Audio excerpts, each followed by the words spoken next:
안녕하세요. 오늘 여러분과 함께 살펴볼 자료는요. 정말 반전 드라마라는 말이 딱 어울리는 그런 이야기를 담고 있습니다. 네, 안녕하세요. 위키트리 기사인데요. 극장 개봉 때는 있잖아요. 큰 주목을 못 받고 관객 수가 한 2만 명. 좀 아쉬운 성적이었는데 네, 그렇죠. 이게 넷플릭스에 공개된 다음에는 놀랍게도 톱3까지 올랐다는 거예요. 정말 흥미로운 사례죠. 대체 어떻게 이런 일이 가능했을까요? 오늘 저희가 이 기사를 토대로 영화 태양의 노래의 그 이례적인 여정을 좀 깊이 있게 따라가 보면서요. 변화하는 컨텐츠 소비 환경에 대해서도 같이 이야기 나눠보겠습니다. 네, 좋습니다. 이 사례는 진짜 플랫폼의 변화가 컨텐츠의 생명력에 얼마나 큰 영향을 주는지 극명하게 보여주는 것 같아요. 맞아요. 똑같은 영화인데 그냥 상영되는 공간만 달라진 거잖아요. 네네. 근데 관객 반응은 정말 하늘과 땅 차이였죠. 오늘 이 기사에 나온 정보들을 가지고 태양의 노래가 왜 극장이랑 OTT, 그러니까 온라인 동영상 서비스에서 이렇게 다른 평가, 다른 결과를 얻었는지 그 뒷이야기들을 좀 하나하나 짚어보겠습니다. 네, 좋습니다. 그럼 먼저 그 극명한 대비를 보여주는 숫자부터 확인해 봐야겠죠? 네, 기사를 보니까 정지소, 차학연 배우 주연의 뮤직 로맨스 영화 태양의 노래가 2025년 6월 11일에 극장에서 처음 개봉을 했어요. 네, 6월에요. 그런데 최종 누적 관객 수가 2만 명을 조금 넘는 수준이었다고 해요. 2만 명. 사실상 상업 영화로서는 흥행에 실패했다 이렇게 봐야 하는 성적인데요. 그렇죠. 요즘 영화 시장 생각해도 좀 많이 아쉬운 결과죠. 좋습니다. 2만 명이라는 숫자는 영화 제작비나 마케팅 비용 이런 걸 생각하면 손익분기점 넘기기가 거의 불가능한 굉장히 저조한 수치라고 할 수 있죠. 네. 그런데 진짜 놀라운 건 그 이후예요. 불과 한 보름 정도 지난 6월 26일에 VOD, 그 주문형 비디오 서비스가 시작되고 넷플릭스에 공개되면서부터 바로 공개가 됐군요. 네, 상황이 완전히 180도 달라진 거죠. 이 기사가 쓰인 시점이 2025년 8월 30일인데 그때 기준으로 넷플릭스 안에서 오늘 대한민국의 탑10 영화 순위 여기서 3위를 기록했다는 겁니다. 와, 3위요. 정말 극적인 반등이네요. 네, 기사 보니까 그때 1위, 2위가 K-팝 데몬 헌터스랑 그 싱어롱 버전이었다고 하니까 네, 맞아요. 꽤 쟁쟁한 작품들 사이에서 거둔 성과잖아요, 이게. 그렇죠. 극장에서 반응하고는 너무너무 다른데요. 바로 그게 핵심입니다.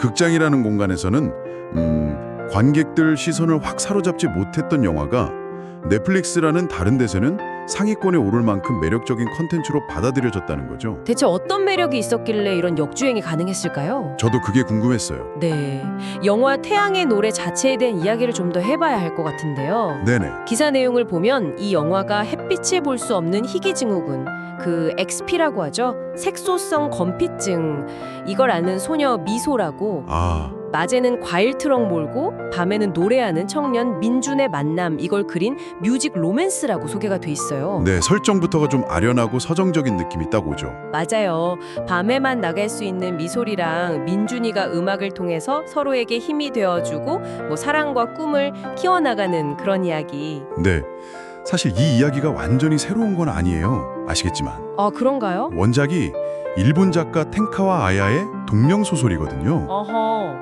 일본에서는 이미 2006년에 영화로 만들어져서 꽤 사랑받았고 그 영화가 2007년에 한국에서도 개봉을 했었어요. 맞아요. 저도 본 기억이 나는 것 같아요. 네, 그리고 뮤지컬로도 만들어졌고요. 이번에 나온 한국판 태양의 노래는 조용준 감독이 연출을 맡아서 이 원작 스토리를 이제 한국적인 정서나 배경에 맞게 새롭게 각색한 작품이다. 이렇게 기사는 설명하고 있습니다. 원작에 있는 리메이크였군요. 그러면 원작 팬들도 있었을 텐데 극장에서는 왜 좀 힘을 못 썼을까요? 그러게요. 그리고 반대로 왜 유독 넷플릭스에서는 이렇게 반응이 뜨거웠을까요? 기사에서 이 부분 분석을 좀 하고 있죠? 그렇습니다. 이 지점이 오늘 얘기의 진짜 핵심 중 하나인데요. 기사의 분석을 좀 따라가 보면 그 OTT 플랫폼, 특히 넷플릭스라는 환경의 특수성이 태양의 노래 성공에 아주 결정적인 역할을 한 걸로 보여요. 어떤 특수성이죠? 한번 생각해보면 넷플릭스에는 정말 어마어마하게 많은 컨텐츠가 있잖아요. 그렇죠. 너무 많죠. 근데 그중에 상당수가 전개 빠르고 서사 강렬하고 좀 자극적인 설정 이런 걸 특징으로 하는 장르물들이 많다는 거죠. 액션, 스릴러, SF, 호러 이런 것들. 맞아요. 가끔 뭘 봐야 할지 모를 정도로 쏟아져 나오기도 하고 또 알고리즘 추천해주는 것도 보면 비슷한 좀 강렬한 작품들이 많을 때도 있고요. 바로 그겁니다. 기사는 바로 그런 환경 속에서 태양의 노래가 가진 상대적인 차별점, 이게 부각됐다고 분석을 해요. 아, 그러니까 강렬하고 자극적인 콘텐츠들 사이에서 이 영화가 가진 그 담백함, 또 서정적인 분위기, 순수한 멜로 감성, 그리고 또 귀를 사로잡는 음악, 이런 것들이 오히려 시청자들한테는 되게 신선하고 특별하게 다가왔다는 거죠. 오, 마치 매운 음식만 계속 먹다가 갑자기 깔끔하고 담백한 음식을 만난 느낌? 뭐 그렇게 볼 수 있겠죠. 아, 일종의 틈새 공략에 성공했다. 이렇게 볼 수도 있겠네요. 네네. 너무 강한 맛에 좀 지친 시청자들이 오히려 이런 잔잔하고 감성적인 이야기의 매력을 느꼈다. 오, 흥미로운 분석인데요. 네, 기사에서도 시청자들에게 신선하게 다가왔다는 평가가 있었다고 전하고요. 여기에 더해서 시청 환경의 차이, 이것도 무시 못해요. 아, 시청 환경이요? 네, 극장을 아무래도 큰 스크린, 빵빵한 사운드, 이런 걸 통해서 시각적, 청각적 스펙타클을 강조하는 블록버스터 영화에 좀 더 유리한 환경일 수 있잖아요. 그렇죠. 아무래도. 반면에 넷플릭스 같은 OTT는 보통 집에서, 개인적인 공간에서 좀 더 편안하고 집중해서 감상하는 경우가 많죠. 맞아요. 혼자 볼 때도 많고. 네, 이런 환경이 태양의 노래처럼 인물의 감정선이나 음악의 디테일, 이런 게 중요한 영화에는 오히려 더 적합했을 수 있다는 거죠. 아, 확실히 일리가 있네요. 극장에서는 막 블록버스터 영화들 틈바구니에서 상영관이나 좋은 시간대 잡기도 어려웠을 수도 있고. 그렇죠. 근데 넷플릭스에서는 이용자 시청 기록 기반으로 추천 알고리즘이 있잖아요. 그걸 통해서 이 영화 존재를 몰랐던 잠재 관객들한테 더 효과적으로 노출될 기회가 많았을 수도 있겠네요. 정확합니다. 바로 그런 복합적인 요인들, 그러니까 콘텐츠 자체의 매력이 OTT 플랫폼의 특성이나 시청 환경과 딱 맞아떨어지면서 극장과는 전혀 다른 결과를 만들어냈다. 이렇게 기사는 분석하고 있는 거죠. 여기서 우리가 주목해야 할 첫 번째 핵심은 바로 이거예요. 극장이랑 OTT는 단순히 상영관과 앱의 차이가 아니라 콘텐츠를 소비하는 관객의 기대치나 맥락 자체가 다른 어쩌면 별개의 생태계일 수 있다는 거. 태양의 노래는 이 생태계 전환의 수혜자가 된 셈이죠. 아, 플랫폼의 특성이 콘텐츠의 운명을 바꿀 수 있다는 점 명확하게 와닿네요. 좋습니다. 그럼 영화 자체의 매력으로 좀 더 들어가 보죠. 이 영화 배우 정지소 씨한테도 아주 특별한 작품이라고 기사에 나와 있던데요. 네, 그렇습니다.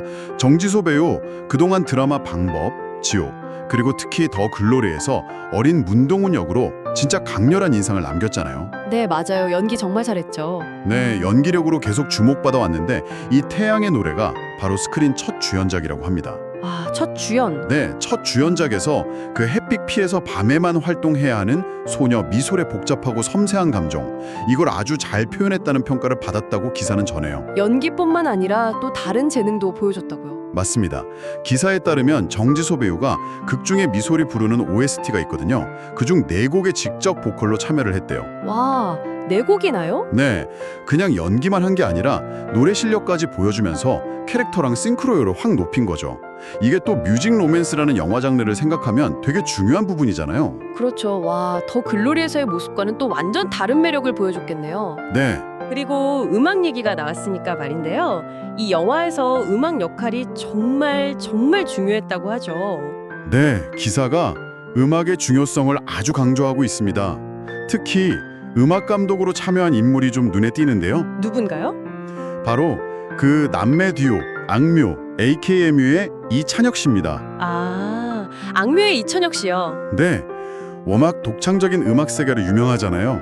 이찬혁 씨가 영화 음악 감독을 맡아서 이 작품 특유의 그 젊고 싱그러운 감성을 음악적으로 아주 잘 구현해냈다, 이런 평가예요. 와, 악뮤 이천혁 씨가 영화 음악 감독이라니 정말 신선한 조합인데요. 어떤 곡들이 좀 있었나요? 기사에서 몇몇 주요 곡들을 언급하는데요. 주인공 미솔의 메인 테마곡인 조각별, 그리고 좀 밝고 희망적인 느낌의 옐로우 데이, 미솔이랑 민준이가 같이 부르는 듀엣곡 사랑을, 그리고 이찬혁 감독 특유의 감성이 묻어나는 이럴 때마다 상상해, 뭐 이런 곡들이 있다고 해요. 오, 중요한 건 이 곡들이 그냥 배경음악, BGM 수준이 아니라 인물의 감정을 대변해주고 서사를 막 이끌어가는 핵심 장치 역할을 했다는 거예요. 아, 기사에서는 음악 자체가 영화의 또 다른 주인공 역할을 했다. 뭐 이렇게까지 표현하더라고요. 관객들 반응도 음악 칭찬이 엄청났다고 하던데요. 기사에 인용된 거 보니까 노래만 들어도 영화가 완성됐다거나 정지소의 목소리랑 이찬혁의 음악이 영화 감성을 완벽히 살렸다. 뭐 이런 평가들 보면 음악의 힘이 정말 컸던 것 같아요. 네, 맞아요. 어쩌면 그 개인적인 공간에서 이어폰이나 헤드폰으로 감상하는 경우 많잖아요, OTT는. 그렇죠. 그런 환경에서 이런 섬세한 음악적 강점들이 더 잘 전달되고 더 빛을 발했을 수도 있겠네요. 충분히 가능성 있는 얘기입니다. 여기서 이제 두 번째 핵심 포인트를 짚을 수 있겠네요. 태양의 노래의 성공 요인 중 하나는 바로 음악 그 자체였다는 거. 네. 서정적인 스토리랑 잘 결합된 완성도 높은 OST가 관객들 감성을 딱 자극했고, 특히 정주소 배우의 목소리랑 이찬혁 감독의 프로듀싱이 시너지를 내면서 영화 매력을 배가시킨 거죠. 음악 외에 또 주목할 만한 점은 뭐가 있을까요? 아까 일본 원작을 한국적으로 각색했다고 하셨는데 그 부분에 대한 얘기도 기사에 좀 있나요? 네, 기사가 그 한국적인 각색이 잘 이루어졌다는 점도 긍정적으로 평가합니다. 뭐 구체적으로 어떤 포인트를 어떻게 바꿨다 이렇게 상세히 설명하진 않지만 원작의 좋은 틀은 가져오면서도 한국 관객들이 좀 더 자연스럽게 공감하고 몰입할 수 있게 현지화하려는 노력이 보였다. 뭐 이런 뉘앙스예요.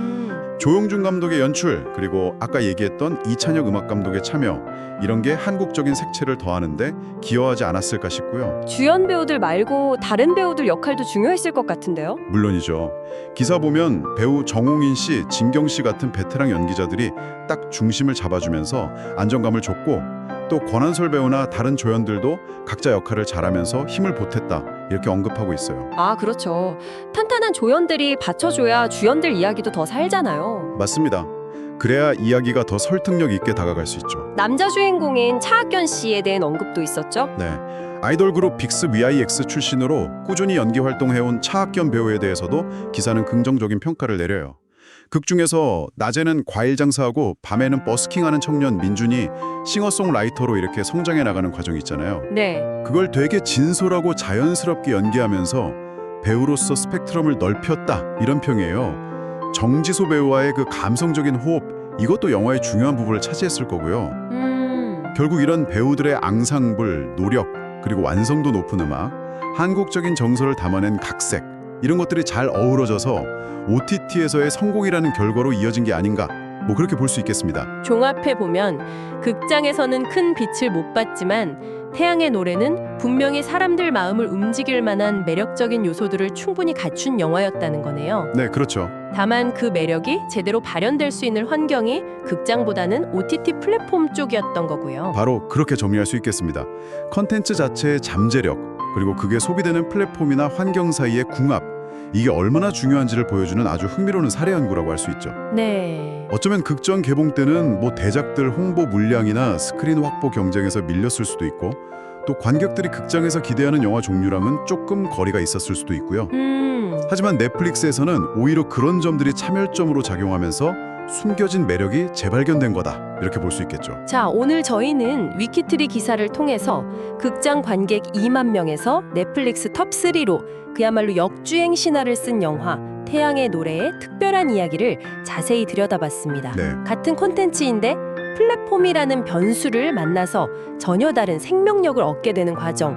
아, 참 여러 가지 생각을 하게 만드네요. 네, 오늘 우리가 살펴본 내용은 단순히 한 영화의 성공 스토리 이걸 넘어서서요, 현재 콘텐츠 산업이 어떻게 변화하고 있는지를 보여주는 중요한 시사점을 던져주는 것 같아요. 그렇죠.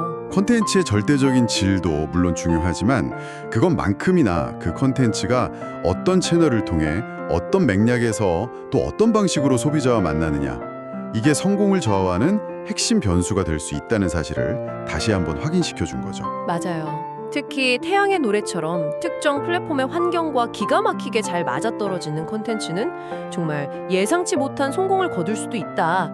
이런 가능성을 보여주는 거고요. 오늘 이야기를 들으시면서 여러분은 어떤 점이 가장 인상 깊으셨나요? 혹시 성공과 실패를 가르는 그 기준에 대해서 다시 한번 생각해보게 되지는 않으셨는지 모르겠습니다. 예전에는 극장 흥행 성적이 영화의 가치를 판단하는 거의 유일한 잣대처럼 여겨졌다면 이제는 넷플릭스 순위나 VOD 판매량 아니면 온라인에서의 화제성 이런 다양한 지표들이 막 공존하는 시대가 됐잖아요. 네, 확실히 그렇죠. 어쩌면 하나의 기준으로 모든 콘텐츠를 재단하는 게 점점 더 어려워지고 있는 건 아닐까? 그런 생각도 드네요. 극장의 논리하고 스트리밍 플랫폼의 논리가 공존하는 지금 콘텐츠의 진정한 가치는 어떻게 발견되고 또 평가받아야 할지 앞으로도 계속 고민해 볼 만한 흥미로운 질문인 것 같습니다. 네, 정말 생각해 볼 만한 지점입니다. 다음에 또 다른 흥미로운 분석으로 찾아뵙겠습니다.